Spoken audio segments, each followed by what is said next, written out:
একজন ঠিকই বলেছিল যে 40-এর পর ম্যাটার করে না যে তুমি কতটা লেখাপড়া জানো আর কতটা শিক্ষিত। ঠেলায় চা মোমো ফুচকা বিক্রি করা দাদাটাও দেখবে তোমার থেকে বেশি টাকা কামায়। আফসোস হয় কিনা যে এত লেখাপড়া এত শিক্ষিত হয়ে কি লাভ হলো? আর 50-এর পর কেউ কতই সুন্দর হোক না কেন যায় আসে না, রিঙ্কেলস পড়বেই, স্কিন ঝুলে যাবেই। সব থেকে সুন্দর দেখতে মানুষটাও বাজে দেখতে হবে একদিন। তোমার মনে হবে যে সৌন্দর্য দিয়ে কিছু হয় না, কারণ এটা চিরস্থায়ী নয়। আর 60-এর পর তুমি কত বড় ইনফ্লুয়েন্সিয়াল ব্যক্তি হও না কেন, তুমি কত বড় পোস্টেই ছিলে না কেন, সেই অফিসের দারোয়ানও তোমাকে আর পাত্তা দেবে না, কারণ তুমি আর পাওয়ারফুল নাও।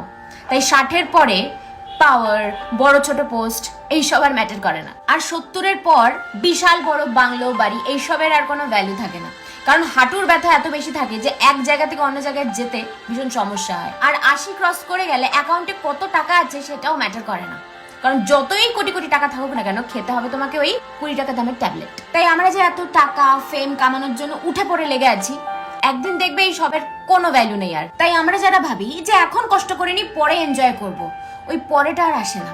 তখন হয়তো টাকা আসবে কিন্তু হাঁটুতে জোর থাকবে না।